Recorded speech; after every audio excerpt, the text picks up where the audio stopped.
कि हार नहीं मानूंगा रार नहीं ठानूंगा, काल के कपाल पर लिखता मिटाता हूँ, गीत नए गाता हूँ। नमस्कार साथियों, एम गुरुकुल पर मैं अंकित आप सभी का स्वागत करता हूँ, हार्दिक अभिनंदन करता हूँ। साथियों, आज की इस हिंदी की वीडियो के माध्यम से हम लोग वेरी मोस्ट इम्पॉर्टेंट क्वेश्चंस को देखने का प्रयास करेंगे। इस वीडियो के अंतर्गत आपको विभिन्न परीक्षाओं में पूछे गए क्वेश्चन, जैसे आपके यूपी SSSC के पेट के कुछ क्वेश्चन देखने को मिलेंगे, लेखपाल में पूछे गए क्वेश्चन देखने को मिलेंगे, आपके वीडियो ग्राम विकास अधिकारी में पूछे गए क्वेश्चन देखने को मिलेंगे, और कुछ हद तक आपको जो आपका अपर PCS का एग्ज़ाम होता है उसमें CSAT के जो आपके क्वेश्चन पूछे जाते हैं हिंदी के, उसके कुछ क्वेश्चन आपको देखने को मिलेंगे। यानी कि अगर कुल मिला जुला कर बात करें तो एक बढ़िया लेवल के क्वेश्चन आपको आज की इस वीडियो के माध्यम से देखने को मिलेंगे। तो आइए हम लोग अपनी आज की वीडियो का शुभारंभ करें, और आज का पहला शानदार सा क्वेश्चन आपकी स्क्रीन पर ये रहा। क्वेश्चन नंबर पहला कह रहा है कि धरेश का सही संधि विच्छेद है। ऑप्शन नंबर पहला करा धर प्लस ईस, ऑप्शन नंबर दूसरा करा धर प्लस ईस, ऑप्शन नंबर तीसरा करा धरा प्लस अस, या ऑप्शन नंबर चौथा करा आपका धरा प्लस ईस। अगर हिंदी व्याकरण की हम लोग बात किया जाए और उसके अंतर्गत अगर हम लोग संधि की बात करें तो आप यूँ समझ लीजिए कि हिंदी व्याकरण की जो आपकी बैकबोन है, जो आपकी रीढ़ की हड्डी है, वह क्या है? आपकी संधि ही है। तो आज का पहला क्वेश्चन जो है, इसका सही जवाब क्या होगा यह आपको बताना है, या संधि से आपका संबंधित हो जाता है। तो इसमें जब हम लोग बात करेंगे कि सही जवाब क्या होगा, तो ऑप्शन नंबर चौथा जो आपका धरा प्लस ईस, यह इसका सही जवाब बन जाएगा। अच्छा, धरा क्या है? धरा आपके पर्यायवाची है पृथ्वी की, ठीक है। और ईश क्या होता है? ईश्वर, यानी जो धरती का क्या है स्वामी है, वो क्या हो जाएगा? आपका धरेश हो जाएगा। अगर पूछेगा इसमें अच्छा संधि कौन सी है, क्या पूछ लेगा संधि कौन सी है, तो यहाँ याद रखिएगा, ये ध्यान दीजिए कि आपका क्या है, बड़ा आ है यानी कि दीर्घ आ है, और इसके साथ जो आपका मेल हो रहा है वो क्या हो रहा है? बड़ी ई का मेल हो रहा है। और बड़ा आ या छोटा आ के बाद अगर ई आ रहा है या बड़ी ई आ रहा है तो इसके साथ क्या हो जाता है? ए हो जाता है, ए हो जाता है। यानी कि आपका ये नियम कौन सा हो जाएगा? गुण संधि के अंतर्गत आपको ये नियम देखने को मिलता है। तो यह आपकी संधि कौन सी हो जाएगी? संधि हो जाएगी आपकी गुण संधि। कौन संधि हो जाएगी? आपकी गुण संधि आपको देखने को मिलेगा।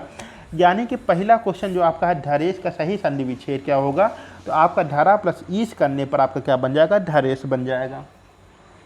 चलिए आगे चलते हैं हमने आज के नेक्स्ट क्वेश्चन पर, और कह रहा है कि सन्यासी का विलोम शब्द है। ठीक है, आपको सन्यासी का अपोजिट बताना भैया। और पहला क्वेश्चन कह रहा संतापी, ऑप्शन नंबर दूसरा कह रहा विरक्त, ऑप्शन नंबर तीसरा कह रहा गृहस्थ, या ऑप्शन नंबर चौथा कह रहा इनमें से कोई नहीं। तो सन्यासी का विलोम शब्द क्या होगा, सन्यासी का अपोजिट क्या होगा, यह आपको बताना है। सन्यासी का मतलब क्या है कि एक ऐसा व्यक्ति जो अपना घर द्वार सब क्या कर चुका, त्याग चुका, छोड़ चुका है, अब उसको सांसारिक किसी विषय वस्तु से कोई मोह माया नहीं है, वो क्या है? आपका सन्यासी कहलाता है। इसका बहुत बढ़िया आप पढ़े होंगे जब आप बुद्ध का गृहत्याग पढ़ते हैं, उसके अंतर्गत बहुत बढ़िया खूबसूरत सी पंक्ति आती है, कुछ इस प्रकार थी कि क्या भाग रहा हूँ भार देख, तू मेरी ओर निहार देख, अटकेगा मेरा कौन काम, अरे ओ क्षणभंगुर भव राम राम। तो सन्यासी का विलोम क्या हो जाएगा? तो यहाँ पे ज़रा आप ध्यान दीजिएगा ऑप्शन नंबर तीसरे पर। किस पर? ऑप्शन नंबर तीसरे की जब हम चर्चा करते हैं गृहस्थ, तो इस सन्यासी का विलोम क्या बन जाएगा? आपका गृहस्थ बन जाएगा। क्या बन जाएगा? गृहस्थ बन जाएगा। गृहस्थ का अर्थ क्या हो जाएगा? एक जो है बीवी बच्चे वाला आदमी जो कि एक मोह माया में फंसा हुआ है, घरेलू मोह माया में फंसा हुआ है, वह क्या हो जाता है? आपका गृहस्थ कहलाता है। तो सन्यासी का विलोम क्या हो जाएगा? सन्यासी का विलोम हो जाएगा आपका गृहस्थ। क्या हो जाएगा? गृहस्थ हो जाएगा। चलते हैं आगे आज के अपने नेक्स्ट क्वेश्चन पर, और कह रहा है कि नागर का पर्यायवाची क्या है? किसका? नागर का पर्यायवाची क्या है? ऑप्शन नंबर पहला कह रहा नगर, ऑप्शन नंबर दूसरा कह रहा चतुर, ऑप्शन नंबर तीसरा कह रहा आपका देवनागरी, या ऑप्शन नंबर चौथा कह रहा आपका ढोल। तो आपको बताना कि नागर का पर्यायवाची क्या है। अपने आप में एक अद्भुत शब्द है नागर, और नागर का पर्यायवाची क्या है? तो देखिए, नागर के पर्यायवाची की जब हम बात करें तो इसका ना नगर होगा आपका, ना आपका देवनागरी होगी, ना आपका ढोल होगा। तो बनेगा क्या भैया? चतुर बनेगा। क्या बनेगा? चतुर बनेगा। यानी कि नागर का आपका पर्यायवाची क्या हो जाता है? चतुर हो जाता है। क्या हो जाता है? चतुर हो जाता है। प्रवीण हो जाता है। क्या हो जाता है? प्रवीण हो जाता है। और इसी को कह सकते हैं क्या? निष्णात। क्या हो जाएगा? निष्णात भी कह सकते हैं। ठीक है, क्या हो जाएगा? निष्णात हो जाएगा। तो नागर का पर्यायवाची क्या हो जाएगा आपका? चतुर हो जाएगा, प्रवीण हो जाएगा, निष्णात हो जाएगा, किसी कार्य में दक्ष या चालाक हो जाएगा। ठीक है, चलते हैं आगे हम लोग अपने आज के नेक्स्ट क्वेश्चन पर। किस पर चलते हैं हम लोग? अपने आज के नेक्स्ट क्वेश्चन चलते हैं। और नेक्स्ट क्वेश्चन क्या कर रहा है आपका कि श्रमसूत्र शब्द अली और अली का अर्थ है। ठीक है, भिन्नार्थक शब्द हैं आपके, और इसमें क्या है कि दो शब्द आपको लगभग लगेंगे कि एक ही शब्द है, सुनने के आधार पर लगेगा कि एक ही शब्द है, सेम टू सेम शब्द है, लेकिन इसमें क्या होता है कि इनके अर्थ अलग अलग होते हैं। यही तो अपने हिंदी की एक खूबसूरती है, एक यही तो इसकी खासियत है कि मात्रा का इसमें क्या होता है, एक बहुत बड़ा परिवर्तन आपको देखने को मिल जाता है।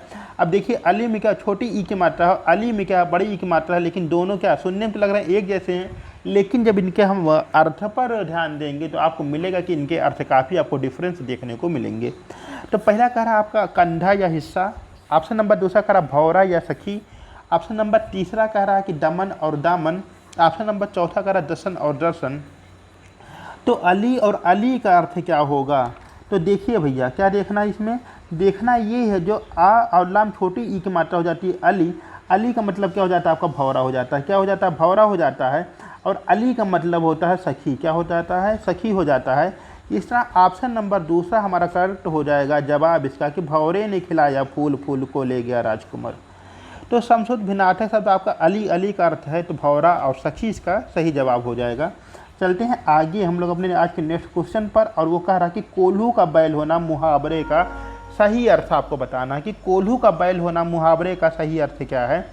ऑप्शन नंबर पहला कह रहा है कि बुरी तरह काम में लगे रहना, ऑप्शन नंबर दूसरा कह रहा बहुत दिनों बाद दिखना, ऑप्शन नंबर तीसरा कह रहा निर्धन होना, या ऑप्शन नंबर चौथा कह रहा मन लगाकर काम करना। ठीक है, तो देखो भैया बहुत दिनों बाद दिखना को क्या कहते हैं कि तुम तो भाई ईद के चांद हो गए, नज़र ही नहीं आते हो। आपका मान लीजिए कोई दोस्त है, बहुत दिनों के बाद, साल 6 महीने के बाद आपको दिखा, तो पूछेंगे ना भाई कहाँ रहते हो, तुम तो ईद के चांद हो गए, यानी कि तुम दिखाई नहीं देते।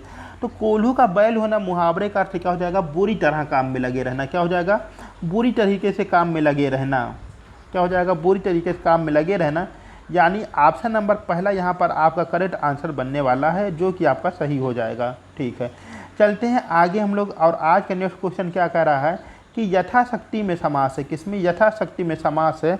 ऑप्शन नंबर पहला कह रहा आपका कर्मधारय समास, ऑप्शन नंबर दूसरा कह रहा बहुब्रीहि समास, ऑप्शन नंबर तीसरा कह रहा आपका अव्ययी भाव समास, या ऑप्शन नंबर चौथा कह रहा आपका द्विगु समास। तो इनमें से यथाशक्ति में आपका कौन सा समास हो जाएगा? जो आपके सामने 4 विकल्प दिए गए हैं, इनमें से ही एक विकल्प है जो कि अपने आप में शुद्ध है, उस शुद्ध विकल्प का आपको चयन करके बताना है। तो यथाशक्ति में समास है, तो देखो भैया कर्मधारय समास, जहाँ आपका विशेषण और विशेष कोई पद होता है वहाँ पर होता है आपका, ऐसा कुछ है नहीं। बहुब्रीहि समास, जहाँ 2 पद मिलकर किसी तीसरे पद की ओर संकेत करते हैं, वहाँ पर हो जाता है आपका बहुब्रीहि समास। और द्विगु समास क्या होता है कि जहाँ प्रथम पद आपका संख्यावाची होता है, वहाँ पर हो जाता है आपका द्विगु समास। ठीक है, बचा कौन इसमें से? इसमें बचा आपका ऑप्शन नंबर तीसरा, कौन सा भैया? ऑप्शन नंबर तीसरा बचा अव्ययी भाव समास। कौन सा? अव्ययी भाव समास। अव्ययी भाव समास क्या होता है कि प्रथम पद तो इसमें प्रधान होता है, लेकिन क्या कि प्रथम पद तो प्रधान होता है, इसके साथ ही साथ पहला पद अव्यय होता है। क्या होता है? अव्यय होता है। ठीक है भैया, ये भी मान लिए। अब आप कहोगे भाई साहब ये बताओ, अव्यय होता है ठीक, लेकिन अव्यय होता क्या है यह भी तो पता चलना चाहिए। क्या पता चलना चाहिए भैया कि अव्यय क्या होता है? तो याद रखिएगा बंधुओं अव्यय क्या होता है? तो ऐसे वे शब्दांश जिन पर लिंग, कारक, वचन, काल आदि का कोई विकार उत्पन्न नहीं होता है, उसे क्या कहते हैं? उसे अव्यय कहते हैं। ठीक है, ऐसे शब्दांश जिन पर लिंग, कारक, वचन, काल का कोई कारण विकार उत्पन्न नहीं होता है, वह क्या कहलाता है आपका? वह आपका अव्यय कहलाता है। अव्यय के अगर हम भेद की बात करेंगे तो आपको मुख्य रूप से 5 देखने को मिलते हैं, जिसके अंतर्गत आपको क्रिया विशेषण अव्यय हो जाएगा, संबंध बोधक हो जाएगा, समुच्चय बोधक अव्यय हो जाएगा, विस्मयादि बोधक अव्यय हो जाएगा, और आपका निपात हो जाएगा। ठीक है, तो यथाशक्ति में कौन समास होगा? आपका अव्ययी भाव समास हो जाएगा। यथाशक्ति, भरपेट, है ना, यथाशीघ्र आदि क्या है आपके अव्ययी भाव के शानदार से उदाहरण हैं। अच्छा, बात करते हैं हमने अगले क्वेश्चन की। तो अगला क्वेश्चन कह रहा है, कहता है कि जिजीविषा का अर्थ है। किसका? जिजीविषा का अर्थ है। ऑप्शन नंबर पहला कह रहा है जीतने की इच्छा, सिकंदर जैसे। ऑप्शन नंबर दूसरा कह रहा है जीने की इच्छा, ऑप्शन नंबर तीसरा कह रहा परोपकार की इच्छा, या ऑप्शन नंबर चौथा कह रहा युद्ध करने की इच्छा, लड़ाकू स्वभाव का आदमी। तो जिजीविषा का अर्थ होता है वह आपको बताना है। तो जिजीविषा का क्या अर्थ होगा यह आपको बताना है। तो याद रखिएगा जो जिजीविषा शब्द है इसका जो आपका अर्थ बनेगा वो क्या बन जाएगा आपका जीने की इच्छा। क्या बन जाएगी? जीने की इच्छा बन जाएगी आपकी जिजीविषा। ठीक है।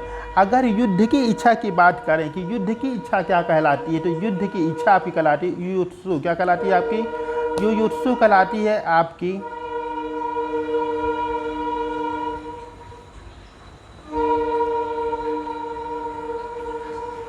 युयुत्सु कहलाती है, क्या कहलाती है आपकी? युयुत्सु कहलाती है आपकी युद्ध करने की इच्छा। जो भी साउंड आ रहा था वो आपके ट्रेन के इंजन का साउंड था, युयुत्सु। ठीक है। तो जिजीविषा का क्या अर्थ हो जाता है? जीने की इच्छा। क्या हो जाता है? जीने की इच्छा हो जाता है आपका जिजीविषा। चलते हैं आगे हम लोग अपने आज के नेक्स्ट क्वेश्चन पर। और कह रहा कि अयोगवाह वर्ण है, बहुत ही शानदार है। पहला कह रहा छोटा ऊ या बड़ा ऊ। अगर हम लोग व्याकरण के दृष्टिकोण से बात करेंगे, जो आपका छोटा ऊ हम लोग शब्द प्रयोग करते हैं यह आपका हो जाएगा क्या? ह्रस्व और दीर्घ। ठीक है, ह्रस्व और दीर्घ कहेंगे। लेकिन क्या है कि जुबान पे एक ऐसा विराजमान ये हो गया छोटा ऊ बड़ा ऊ छोटी ई बड़ी ई कि लिखने को जानने तो आप जानते हैं, लेकिन जब बोलने का क्रम आता है तो आपके मुँह से जो है छोटा ऊ और बड़ा ऊ ही निकलता है। अंग और अह, बड़ा आ या ओ, ए या ऐ, तो इसमें से अयोगवाह वर्ण कौन से हैं? देखिए, जब हम हिंदी वर्णमाला की बात करते हैं और उसके अंतर्गत जब हम लोग स्वर का अध्ययन करते हैं तो आप आ से लेकर आहा तक के जो आप पढ़ते हैं उनको आप कहते हैं स्वर। अच्छा, इनकी कुल संख्या कितनी होती है? 13। कितनी होती है? 13 होती है। लेकिन क्या हो गया? लेकिन हुआ क्या कि उसमें दो वर्ड आपको ऐसे मिलते हैं जिनके बारे में कहा गया कि भैया ना तो ये पूरी तरीके से स्वर हैं, क्या है ये? ना तो पूरी तरीके से स्वर हैं और ना ही पूरी तरीके से ये व्यंजन हैं। ठीक है, ना ही क्या पूरी तरीके से भैया ये स्वर हैं और ना ही ये पूरी तरीके से हैं व्यंजन। यानी कि मामला क्या है? 50-50 वाला है। जब 50-50 वाला मामला हुआ तो उन दोनों क्या कहा गया कि भैया तुम अयोगवाह हो। क्या हो? इनको उठाकर अयोगवाह की श्रेणी में डाल दिया गया। अब ऐसे कौन से भी वर्ण हैं उनको आपको छांटना है। तो याद रखिएगा ऑप्शन नंबर बी आपका अंग और अह। क्या? अंग और अह जो हैं यह आपके अयोगवाह की श्रेणी में आते हैं। बहुत ही शानदार आपका क्वेश्चन है, कई बार आपका एग्जाम में पूछा गया है। इवन आपके यूपी टेट में भी यह क्वेश्चन सेम टू सेम आपको देखने को मिला हुआ था लास्ट ईयर। ठीक है, चलते हैं आगे और नेक्स्ट क्वेश्चन पे क्या कह रहा है कि परिताप का अर्थ है। क्या है? परिताप का अर्थ है ऑप्शन नंबर पहला कह रहा है जलन। ठीक, ऑप्शन नंबर दूसरा कह रहा है ज्वाला, ऑप्शन नंबर तीसरा कह रहा प्रमाण या ऑप्शन नंबर चौथा कह रहा संताप। तो परिताप का अर्थ क्या होता है? ठीक, मान लीजिए कि आपकी सरकारी जॉब लग गई। ठीक है, आप यूपी में सिलेक्ट हो गए या यूपी SSC में सिलेक्ट हो गए, लोअर PCS बन गए, कुछ भी आप बन गए, कुल मिला के आपकी गवर्नमेंट जॉब लग गई। अब सबसे ज़्यादा दुख किसको होगा? आपके पड़ोसी को होगा। किसको होगा? आपके पड़ोसी को होगा। पड़ोसी आपका क्या करेगा? जलता रहेगा, आपसे जलन की भावना उसके अंदर विद्यमान रहेगी, यानी परिताप की भावना उसके अंदर घर कर जाएगी।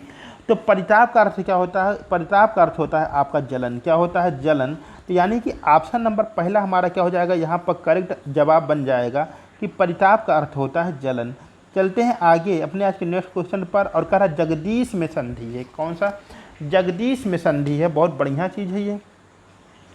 ऑप्शन नंबर पहला कह रहा विसर्ग संधि, ऑप्शन नंबर दूसरा कह रहा स्वर संधि, ऑप्शन नंबर तीसरा कह रहा व्यंजन संधि या ऑप्शन नंबर चौथा कह रहा इनमें से कोई नहीं। तो जगदीश में कौन सी संधि है?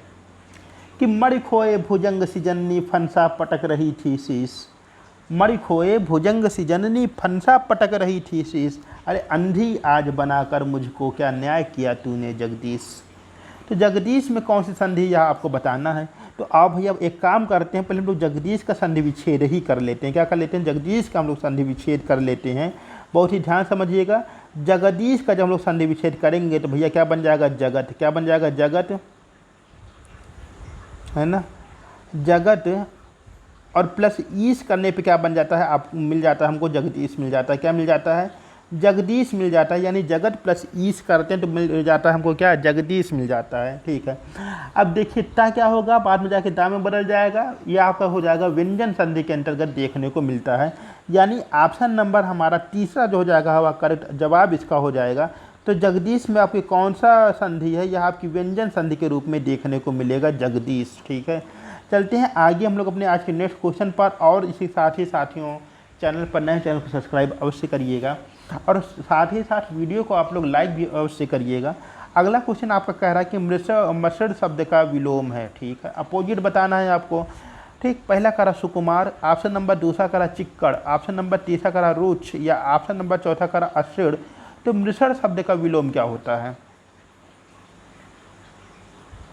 ठीक है, तो मृषण का मतलब क्या होता है? मृषण का मतलब होता है आपका चिकना। क्या होता है? चिकना। ठीक है, अब इसका विलोम क्या होगा? चिकने का विलोम क्या हो जाएगा आपका? रूक्ष हो जाएगा। क्या हो जाएगा? रूक्ष हो जाएगा, खुरबुदरा। ठीक है, तो मृषण का क्या हो जाएगा आपका? रूक्ष हो जाएगा, यानी ऑप्शन नंबर तीसरा हमारा यहाँ पर करेक्ट आंसर जवाब बन जाएगा आपका कि मृषण शब्द का विलोम क्या है, तो यह बन जाएगा आपका रूक्ष बन जाएगा। इसका जो करेक्ट आंसर बनने वाला वह हो जाएगा।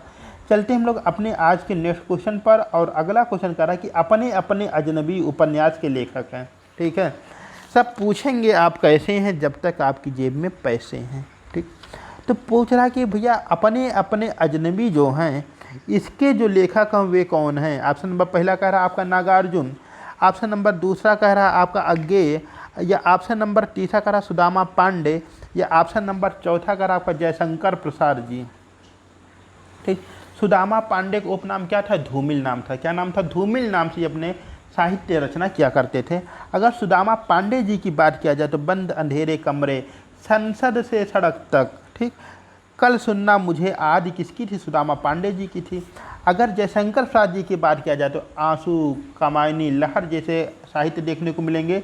नागार्जुन साहब की बात करें तो रतिक नाथ की चाची बाबा बटेश्वर नाथ, इनके जो हैं आपके साहित्य देखने को मिलेंगे। अब बचे कौन? ऑप्शन नंबर दूसरा, यानी कि जो आपके अज्ञेय थे, कौन थे? अज्ञेय साहब थे। इनकी ये रचना थी, इनका उपन्यास था अपने अपने अजनबी। अपने अपने अजनबी कितनी नावों में कितनी बार, क्या थे? कितनी नावों में कितनी बार, आदि इनको जो है साहित्य इनका देखने के लिए मिलता है। चलते हम लोग अपने आज के नेक्स्ट क्वेश्चन पर, और नेक्स्ट क्वेश्चन क्या कह रहा है आपकी स्क्रीन पर? कह रहा कि काम शब्द का अर्थ नहीं है। ठीक है, काम शब्द का अर्थ नहीं है। ऑप्शन नंबर पहला करा कामना, ऑप्शन नंबर दूसरा करा कार्य, ऑप्शन नंबर तीसरा करा स्वभाव, या ऑप्शन नंबर चौथा करा इच्छा। तो काम शब्द का अर्थ नहीं है। ठीक, बहुत मतलबी दुनिया है। काम रहता है तो लोग पहचानते हैं, वरना लोग पहचानने से मना कर देते हैं। तो काम शब्द का अर्थ नहीं, यह आपको बताना। तो भैया देखो, इसमें से कामना, कार्य और इच्छा तो आपके काम का अर्थ हो जाएगा। बचा कौन? स्वभाव, यानी कि ऑप्शन नंबर तीसरा हमारा स्वभाव इसका अर्थ नहीं है। तो काम शब्द का जो अर्थ नहीं होगा वह बन जाएगा आपका स्वभाव। क्या बन जाएगा? स्वभाव। ठीक है, चलते हम लोग अपने आज के नेक्स्ट क्वेश्चन पर, और कह रहा कभी बूढ़ा ना होने वाला के लिए एक शब्द है। ऐसा व्यक्ति जो कभी बूढ़ा ही ना हो, चलो मान लिए कोई बूढ़ा ना हुआ, इसका करा पहला करा अमर, ऑप्शन नंबर दूसरा करा अजर, ऑप्शन नंबर तीसरा करा सहोदर, या ऑप्शन नंबर चौथा करा औरस। ठीक, तो कभी बूढ़ा ना होने वाला के लिए एक शब्द है बूढ़ा। ठीक, जब महात्मा बुद्ध सैर करने जाते हैं अपने राज्य में तो चार वस्तुएं ऐसे देखते हैं जिनका मन के वहीं से उनका मन क्या होता है? द्रवित हो जाता है, और वो सन्यास के मार्ग पर आगे बढ़ जाते हैं। पहला कौन था? पहला बूढ़ा व्यक्ति था। दूसरा कौन था? एक बीमार व्यक्ति था। तीसरा क्या था? एक शव यात्रा थी। और चौथा कौन था? एक सन्यासी था। सन्यासी के ऊपर जब महात्मा बुद्ध जी की नज़र जाती है तो उनको लगता है कि सारी दुनिया तो बेकार है, सबसे सर्वश्रेष्ठ मार्ग कौन सा? सन्यास का है, और वहीं से वो सन्यास मार्ग की ओर अग्रसर हो जाते हैं। तो कभी बूढ़ा ना हो, इसके लिए एक शब्द कौन सा है? तो देखिए, अमर क्या होता है? जो कभी मरे ना। क्या हो जाता है? जो कभी मरे ना, वह हो जाता है आपका अमर। ठीक है, सहोदर क्या होता है कि एक ही माँ के गर्भ से उत्पन्न संतान जो होती हैं वो आपकी सहोदर कहलाती हैं। क्या कहलाती हैं? सहोदर कहलाती हैं। औरस क्या होती है कि राजा अपनी प्रजा का औरस पुत्रों की भांति देखभाल करता था। औरस मतलब क्या होता है? जैसे स्वयं से उत्पन्न पुत्र हुआ, औरस पुत्र होता है। तो कभी बूढ़ा ना होने वाला ऑप्शन नंबर दूसरा अजर। क्या हो जाएगा? अजर हो जाएगा। ठीक, वीरों में महावीर तुम ही हो, अजर अमर रणधीर तुम ही हो। तो कभी बूढ़ा ना होने वाला क्या कहलाएगा? आपका अजर कहलाएगा। और इसी के साथ ही चलते हैं अपने आज के लास्ट क्वेश्चन पर, और वो कह रहा है आपका कि नेता का स्त्रीलिंग होगा। ठीक, नेता का स्त्रीलिंग होगा। ऑप्शन नंबर पहला करा नेती, ऑप्शन नंबर दूसरा करा नेताइन, ऑप्शन नंबर तीसरा करा अभिनेत्री, या ऑप्शन नंबर चौथा करा नेत्री। ठीक है, कि कुछ ऐसी मोहब्बत तुमसे हो गई है, कुछ ऐसी मोहब्बत तुमसे हो गई है, तेरी सूरत न देखूं तो ये सांझ ढलती ही नहीं। तो नेता का स्त्रीलिंग क्या होगा यह आपको बताना है। ऑप्शन नंबर पहला करा नेती, ऑप्शन नंबर दूसरा करा नेताइन, गांव घर में कर इतना कि फलानी नेताइन है, ठीक है।